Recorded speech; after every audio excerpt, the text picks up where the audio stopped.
ঈদের একটি বড় অনুষঙ্গ সিনেমা। বছরের বাকি সময়গুলো যাই হোক, ঈদের সময়টা অনেকেই পরিবার পরিজন নিয়ে প্রেক্ষাগৃহে যান সিনেমা দেখতে। যে কারণে প্রতি বছরই ঈদের নির্মাতা ও প্রযোজকদের মধ্যে হিড়িক পড়ে যায় সিনেমা মুক্তি দেওয়ার। এবারের ঈদেও তার ব্যতিক্রম নয়। সেই ধারাবাহিকতায় ঈদুল ফিতরে মুক্তির তালিকায় আছে বরবাদ, অন্তরাত্মা, দাগি, জঙ্গলি, জিন ৩ এবং চক্কর ৩০২ সিনেমা। চলুন বিস্তারিত জেনে নেওয়া যাক। অনিশ্চয়তা কাটিয়ে ঢাকাই সিনেমার সুপারস্টার শাকিব খানের বরবাদ প্রেক্ষাগৃহে মুক্তি পাচ্ছে ঈদে। তবে কেবল বরবাদ নয়, এই উৎসবে নায়কের আরও একটি সিনেমা অন্তরাত্মা যোগ হয়েছে মুক্তির তালিকায়। গেল কয়েক বছর ধরে দুই ঈদের কোনো একটিতে শাকিবের নতুন সিনেমা মুক্তির ঘটনা অবধারিত হয়ে দাঁড়িয়েছে।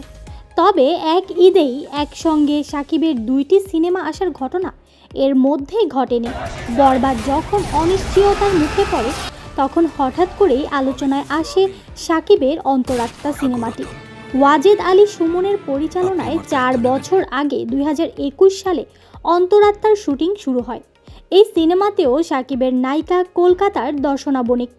সোমবার সার্টিফিকেশন বোর্ড থেকে আনকাট ছাড়পত্র মেলে অন্তরাত্মা সিনেমার। দ্বিতীয়বারের মতো দাগি সিনেমা নিয়ে বড় পর্দায় আসছেন আফরান নিশো।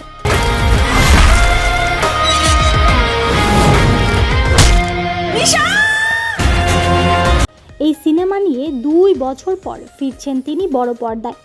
অন্যদিকে বলা হচ্ছে এবারের ঈদে মূল লড়াইটা হবে শাকিব খান ও আফরান নিশোর মধ্যেই, যদিও সেটা সময় গেলেই বোঝা যাবে। ঈদের সিনেমাগুলোর মধ্যে গান দিয়ে এরই মধ্যে বেশ এগিয়ে আছে জিন 3 সিনেমা। ভৌতিক ঘরানার এই সিনেমায় অভিনয় করেছেন নুসরাত ফারিয়া ও আব্দুন নূর সজল। পরনে লুঙ্গি, চোখে মুখে হিংস্রতা যাবে এই সিনেমায়। আসন্ন ঈদের ছবির প্রচারণায় সবার আগে মাঠে নেমেছে জঙ্গলি। একের পর এক ইউনিক পোস্টার, রোমান্টিক গান, প্রি টিজ আগেই ছেড়েছিল জঙ্গলি টিম। 1 মিনিট 11 সেকেন্ডের টিজারও বেশ নজর কেড়েছে, প্রশংসাও পেয়েছে। বারুদ, আগুন, হাওয়া এক হইলেই ধোয়া। মোশাররফ করিমকে এই ঈদে দেখা যাবে অনুদানের সিনেমা চক্কর ৩০২-তে।